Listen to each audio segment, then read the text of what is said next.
Alhamdulillah nahmaduhu wa nasta'inuhu wa nastaghfiruh wa na'udzu billahi min shururi anfusina wa min sayyiati a'malina. May yahdihillahu fala mudilla lahu wa may yudlil fala hadiya lahu. Asyhadu an la ilaha illallah wa la syarika lahu wa asyhadu anna Muhammadan abduhu wa rasuluh la nabiyya ba'dahu. Allahumma shalli ala sayyidina wa maulana Muhammad wa ala alihi wa sahbihi wa barik wasallam. Allahumma salli ala sayyidina Muhammad wa ali salatan tunjina biha min jami'il ahwali wa taqwat wa tadillana biha min jami'il hajat wa tadillana biha min jami'il hajat wa tukhrijuna biha min jami'il sayyi'at wa tarfa'u biha indaka 'ala darajat wa tuballighuna biha aqsal ghayat min jawharati fil hayati wa madal mamati innaka 'ala kulli syai'in qadir. Qala Rasul Allah Ta'ala fil Qur'anil Karim, a'udzu billahi minasy syaithanir rajim. Bismillahirrahmanirrahim. Walau anna ahlal qura amana wa taqwa la fatahna alaihim barakatin minas sama'i wal ardh walakin kadzabu wa kasnahum bima kanu yaksubun.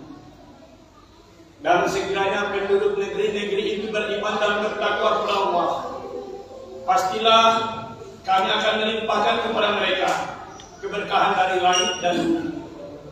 Tetapi mereka mendustakan ayat-ayat kami, maka kami siksa mereka disebabkan oleh apa yang mereka perbuat. Ma'asyiral muslimin, ikhwan fillah, wa jamaah rahimakumullah. Di tengah kesibukan kita dalam menjalankan berbagai aktivitas keseharian, alhamdulillah di siang hari yang cerah ini kembali dengan rahmat dan rahimnya Allah Subhanahu wa Ta'ala terus melimpahkan berbagai nikmatnya kepada kita.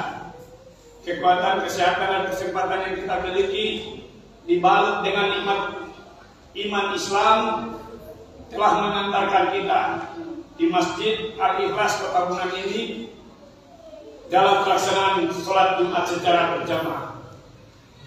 Beginilah cara kita bersyukur terhadap nikmat yang kita terima dari Allah Subhanahu wa Ta'ala. Sebab tidak ada satupun di antara kita yang mampu menghitung berapa banyak nikmat yang kita terima dari Allah. Selama kehidupan kita dari lahir hingga saat ini, tidak ada satupun di antara jamaah yang mampu menghitung berapa kali kita menarik oksigen ketika kita menarik nafas. Tidaklah kita hitung seumur hidup.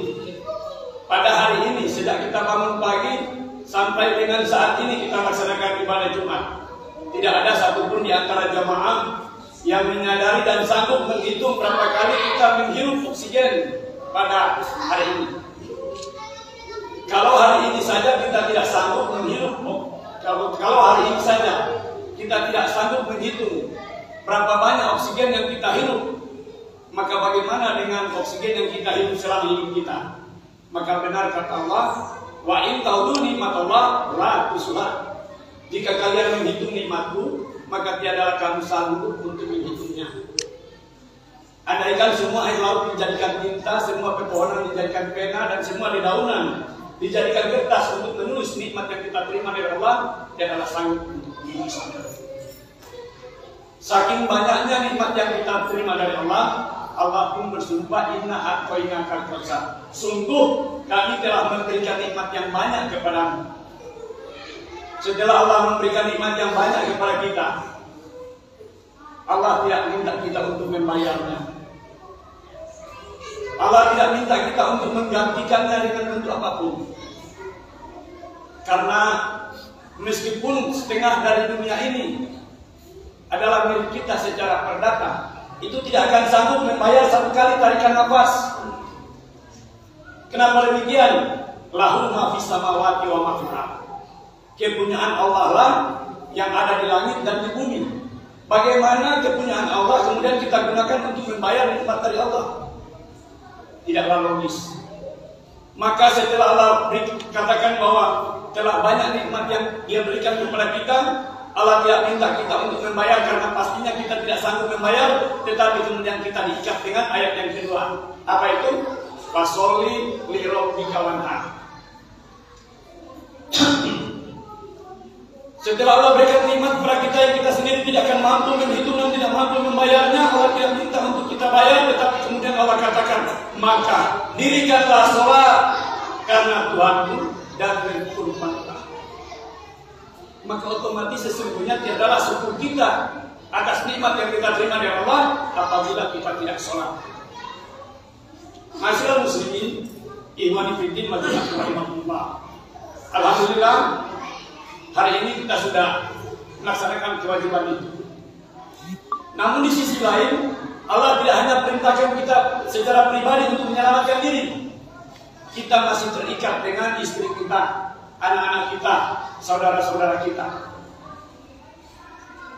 Karenanya Allah sudah ikat dengan ketentuannya. Selamatkanlah dirimu dan keluargamu dari siksa neraka. Maka setelah kita sudah melaksanakan kewajiban, kita nengok kiri kanan, bagaimana dengan anak-anak kita. Ku anfusakum wa ahlikum nar, itu ketentuan yang sudah Allah berikan kepada kita semua. Andaikan Pak Imam pagi siang malam sholat di masjid sini, zakat infak sedekah ditunaikan, naik haji bangun masjid, bantu pesantren, kalau ada di antara anaknya yang hidup dalam kemaksiatan, kemudian dia biarkan, maka anak itulah yang nantinya akan menggiring dia ke neraka. Karena yang Allah perintahkan, selamatkanlah dirimu dan keluargamu dari api neraka. Maka setelah kita sudah menunaikan kewajiban, mari kita tengok saudara-saudara kita. Jika kemudian masih ada saudara-saudara kita masih jauh dari keimanan dan ketakwaan, mereka itu jangan kita benci, jangan kita biarkan. Karena mereka itu diikat dengan tanggung jawab kita. Maka kita ingatkan mereka, kita bujuk mereka, kemudian kita doakan kepada mereka, ya Allah berilah mereka hidayah, agar pada kesempatan berikut mereka akan sama-sama dengan kita sujud kepada Allah sebagai pertanda bahwa kita adalah hamba Allah, dan itu pertanda syukur kita terhadap nikmat yang kita terima dari Allah Subhanahu wa taala. Salawat dan salam kita sampaikan pada junjungan kita, Nabiullah Habibillah kekasih Allah, Muhammad bin Abdullah Rasulullah SAW, dengan suatu harapan, semoga rahmat dan makhluk Allah senantiasa tercurah ke beliau, keluarga, sahabat, para tabi'in, para tabi'in, dan insyaallah rindunya menyapa permohonan kainatul komintan hingga umat Islam di zaman yang terus konsisten istiqomah berpegang teguh kepada kitab Allah dan sunnah Rasul dalam menjalankan berbagai aktivitas keseharian. Masih muslimin, ikhwani fiddin majmu'ah rahimahullah. Dalam kesempatan khutbah yang singkat ini pula, selaku hoki terus mengingatkan kepada kita agar dalam berbagai kesempatan teruslah kita meningkatkan kualitas iman dan takwa kita kepada Allah Subhanahu wa taala. Kita mantapkan kualitas iman dalam artian bahwa makin hari makin kita sadari bahwa hidup ini hanya sementara, kelak kita akan ke alam barzakh dan kita akan menetap di alam akhirat. Hanya dengan iman kita bisa meyakini itu. Dengan iman kita yakin bahwa Al-Quran benar kitab Allah dan Muhammad bin Abdullah adalah benar Nabi dan Rasul Allah. Dengan iman kita yakini seyakin-yakinnya bahwa malaikat-malaikat itu ada, senantiasa memonitor semua perbuatan kita, mencatat apapun yang kita lakukan, baik terang-terangan ataupun tersembunyi, dan kelak akan kita pertanggungjawabkan kepada Allah. Karena kita dengan iman kita sudah yakin semua aktivitas kita dimonitor, dicatat oleh malaikat Allah, dilaporkan kepada Allah, dan kelak akan kita pertanggungjawabkan, maka wajiblah kita bertakwa. Takwa hakikati wala tamutunna illa wa antum muslimun. Takwa dengan sebenar-benar takwa, dengan satu motivasi ke depan, jangan kita mati kecuali dalam keadaan Islam. Masih muslimin, ikhwani fiddin, majmu'ah rahimahullah. Akhir-akhir ini ya, kita sering menyaksikan melalui media sosial, televisi, dan surat kabar berbagai fenomena terjadi di dunia ini, baik di daerah sendiri, daerah tetangga, ataupun di negara lain, di mana kita melihat berbagai bencana musibah malapetaka terjadi. Selama ini tidak jarang di antara kita hanya menjadikan tontonan. Jarang kita mengambil iktibar mengambil pelajaran dari apa yang kita lihat di media sosial itu. Waduh, di daerah sini udah kebanjiran lagi, di sini gempa bumi, di sini gunung meletus, di sana likuifaksi dan lain sebagainya. Selama ini hanya kita jadikan tontonan tanpa kita mengambil iktibar pelajaran kenapa itu terjadi. Maka ma'asyiral muslimin, ikhwan fillah majmu'atul rahimahullah. Kita sudah bersepakat sebagai pribadi muslim kita diikat dengan pedoman kita yaitu Al-Quran dan hadis. Jadi kalau kita berlari wafihi dalil mutakin kata Allah, inilah kitab Al-Quran. Tidak ada keraguan di dalamnya. Pedoman hidup bagi orang yang bertakwa. Kalau kita sudah nyatakan seperti itu sebagai muslim, kita jadikan Al-Quran sebagai pedoman hidup, maka seharusnya apapun yang terjadi di permukaan bumi ini, kita cek and recheck, sudahkah hal itu diceritakan dalam Al-Quran? Maka jamaah yang insyaallah kita sama dirahmati Allah Subhanahu wa taala. Kalau beberapa waktu terjadi berbagai bencana musibah malapetaka, sesungguhnya itu penyebabnya Allah sudah jelaskan dalam Al-Quranul Karim. Sejak zaman sebelum kerasulan Muhammad, sebelum kenabian Muhammad, itu Al-Quran sudah menceritakan tentang kejadian-kejadian di zaman para nabi sebelumnya, di mana pada saat itu terjadi puting beliung, banjir, gempa bumi, likuifaksi, dan seterusnya. Maka harusnya itu kita ambil pelajaran kenapa itu terjadi di zaman para nabi sebelum Muhammad. Maka kalau kita melihat surat Al-A'raf dimulai dari ayat 54 tarik ke depan, di sana Allah ceritakan di zaman Nabi Nuh alaihissalam. Nabi Nuh alaihissalam menyampaikan risalah Allah kepada umatnya. Bertahun-tahun, puluhan tahun, ratusan tahun Nabi Nuh menyampaikan risalah kepada umatnya. Tapi umatnya tidak mau mendengar, kecuali hanya belasan orang. Sampai kemudian di suatu hari Nabi Nuh mendapat tantangan dari kaum kafir. Jika Anda benar mengaku Nabi dan Rasul, tunjukkan di mana kekuasaan Nabi, kekuasaan Tuhan. Maka kemudian setelah mendapat tantangan itu, Nabi Nuh alaihissalam tidak menggubrisnya.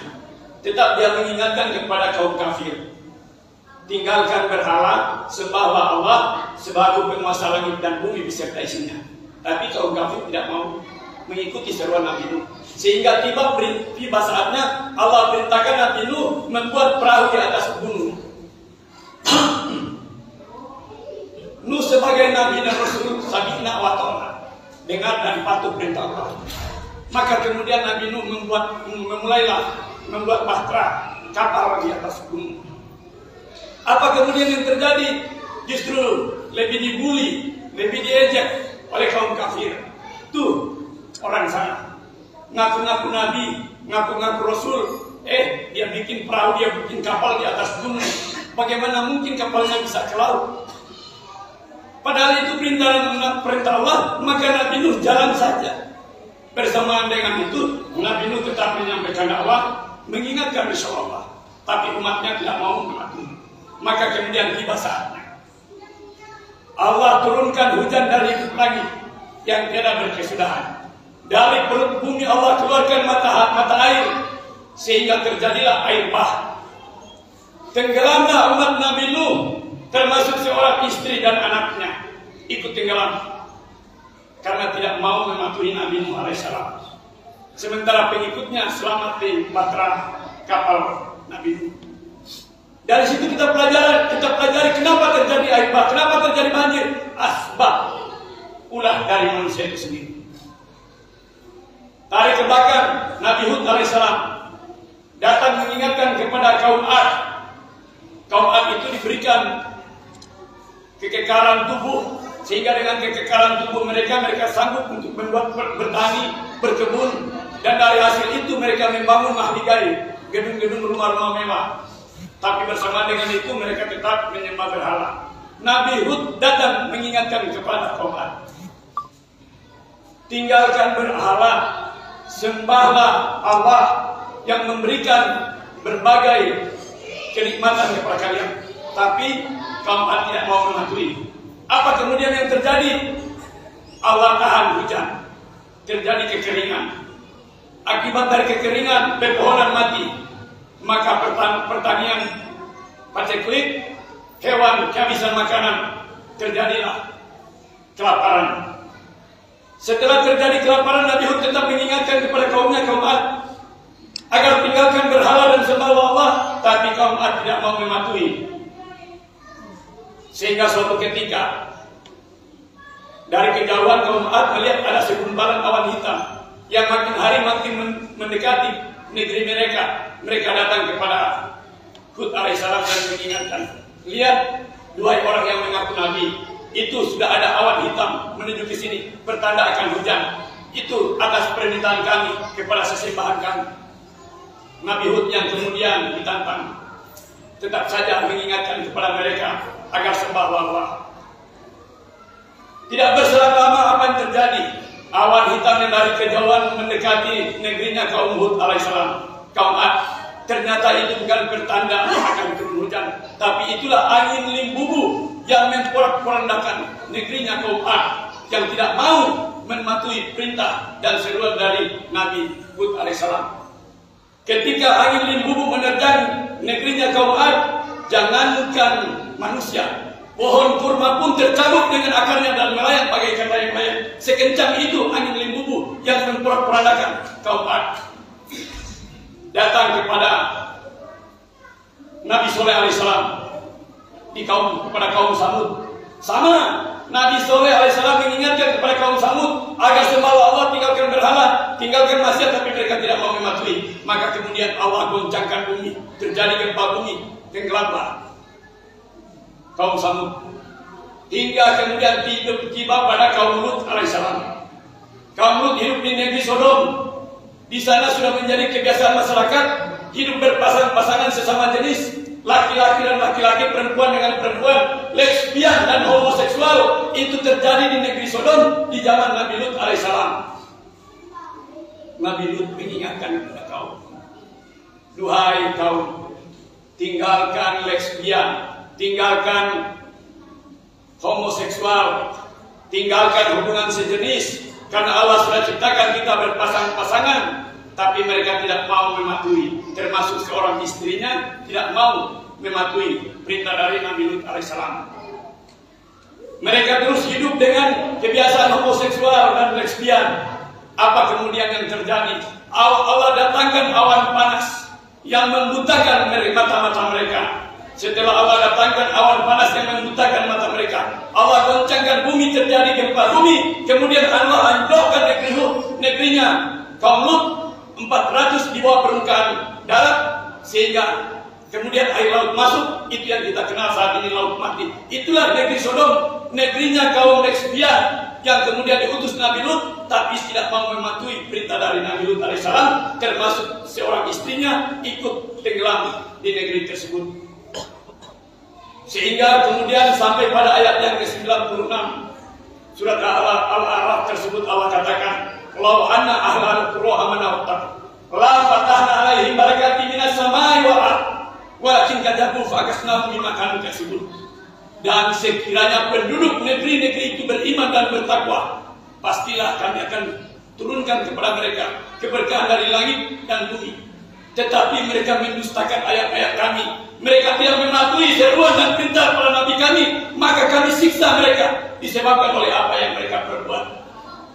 Ma'asyiral muslimin wa jamaah dalam Al-Quran 14 abad yang lalu Allah sudah ingatkan maksiat penyebab bencana, tapi kita kurang mengkaji. Mari kita evaluasi diri. Kalau itu diceritakan 14 abad yang lalu, bagaimana dengan kondisi terkini?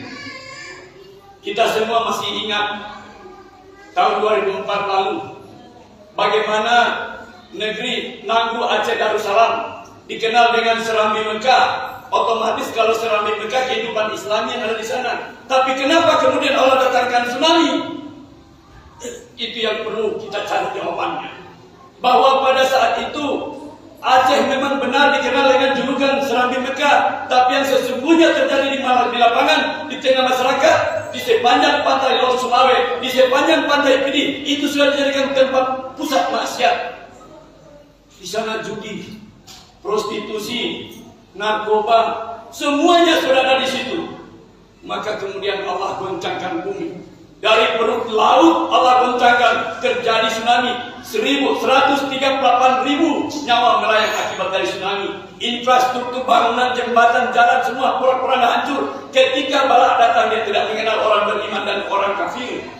Bala datang, dia tidak mengenal orang kaya dan orang miskin, tidak mengenal orang pejabat atau rakyat jelata. Semuanya dihantam. Itulah ketika bala datang. Itu terjadi di Aceh pada 2004 yang lalu. Tarik ke sini, bagaimana 2006? Pada saat itu lahirlah Inul Daratista yang di usia yang ada saat ini. Kita masih ingat Inul Daratista itu mempopulerkan goyangan ngebor. Goyangan ngebor itu istilah yang mereka gunakan. Padahal apa yang mereka pertontonkan di atas panggung itu adalah cara suami istri di dalam kamar, tapi dipertontonkan di atas panggung. Itulah istilah Inul Daratista, goyangan ngebor. Anehnya itu dianggap sebagai seni, itu dianggap sebagai hiburan. Maka kemudian datang murka Allah, Inul Daratista dari Jawa Timur, datang PT Lapindo Berantas mengadakan pengeboran di Sidoarjo. Apa yang terjadi? Ketika PT Lapindo Berantas mengadakan pengeboran, bukan gas bumi yang muncul, tapi lumpur gas Sidoarjo tenggelam. Itu akibat maksiat yang dijadikan sebagai seni, dianggap sebagai tontonan. Terlalu jauh kita melangkah di sana. Kita tarik ke sini, di negeri tetangga kita. Masih ingat kurang lebih 6 bulan yang lalu di Sulawesi Tengah terjadi apa? Gempa bumi, tsunami, likuifasi. Kenapa di sepanjang pantai Talise, di sepanjang pantai Talise, itu di Sulawesi Tengah, itu terjadi tsunami? Itu karena kebiasaan menjelang maghrib ada tari-tarian striptis di sepanjang pantai. Kemudian di Tondo itu tempat persinggahan para pejalan lintas Trans Sulawesi. Para sopir singgah di Tondo, di situ tempat minuman keras, prostitusi, narkoba, itu di Tondo tempatnya. Maka wajar kemudian kalau Allah datangkan murka, terjadi tsunami, gempa bumi, dan likuifasi. Akibat dari apa? Asbab perbuatan manusia, maksiat dianggap sebagai hal yang biasa.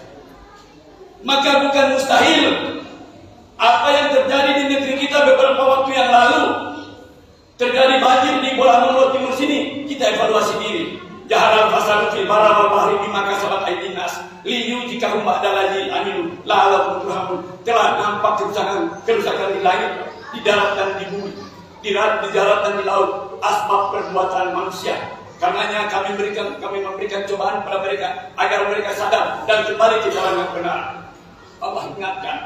Jadi namanya bencana musibah malapetaka, satu sisi asbab dari maksiat, sisi lain perbuatan tangan manusia. Ketika hutan sudah dibunuh dan lain sebagainya, tidak ada lagi daerah rembesan air hujan sehingga terjadi erosi, kemudian berakibat banjir, perumahan-perumahan penduduk tenggelam. Bukan mustahil kita yang ada di Kota Bunan sini, kita jauh dari gunung berapi, kita terhindar dari letusan gunung. Kita mungkin di ada ketinggian, kita bisa terhindar dari banjir. Tetapi kalau kemudian ada maksiat kita biarkan di Kota Bunan sini, kemudian Allah murka, bukan mustahil terjadi tsunami, kita akan lenyap. Karena kita berada di tepian pantai. Maka waqtakum minkum ummatan yad'una ilal khairi ya'muruna bil ma'ruf wa yanhauna 'anil munkar wa ulaika humul muflihun. Dan hendaklah ada di antara kamu segolongan umat yang senantiasa menyuruh pada kebaikan, mengajak pada yang ma'ruf dan mencegah dari yang munkar. Mereka itulah yang mendapat keberuntungan. Selanjutnya kata Rasul, man ra'a minkum munkaran falyughayyirhu biyadihi. Jika kalian melihat suatu kemungkaran, jika kalian melihat suatu perbuatan maksiat, maka cegah dengan tanganmu. Tangan itu identik dengan kekuasaan. Fa ilam yastati, jika kalian tidak punya kekuasaan, fa bilisani, cegahlah dengan lidahmu. Fa'ilam yastati, jika kalian tidak sanggup mencegah dengan lidah, maka kami kolbi. Minimal kita membenci perbuatan tersebut. Dan kepada Allah kita mohonkan, ya Allah berilah mereka hidayah, agar mereka terhindar dari berbagai maksiat tersebut. Dengan begitu insya Allah kita terus menyerukan amar ma'ruf nahi munkar, maka negeri kita ini akan terhindar dari berbagai perbuatan maksiat. Maka keberkahan dari langit dan bumi yang Allah berikan pada negeri kita di Kota Bunan ini, insya Allah. Barakallahu li wa lakum fil Qur'anil Karim. Wa nafa'ani wa iyyakum bima fihi minal ayati wal dzikril hakim. wa taqabbal minni wa minkum tilawatahu innahu huwas samiul alim. Aqulu qawli hadza wa astaghfirullahaladzim li wa lakum wa lisa'iril muslimina wal muslimat wal mu'minina wal mu'minat fastaghfiruhu innahu huwal ghafurur rahim.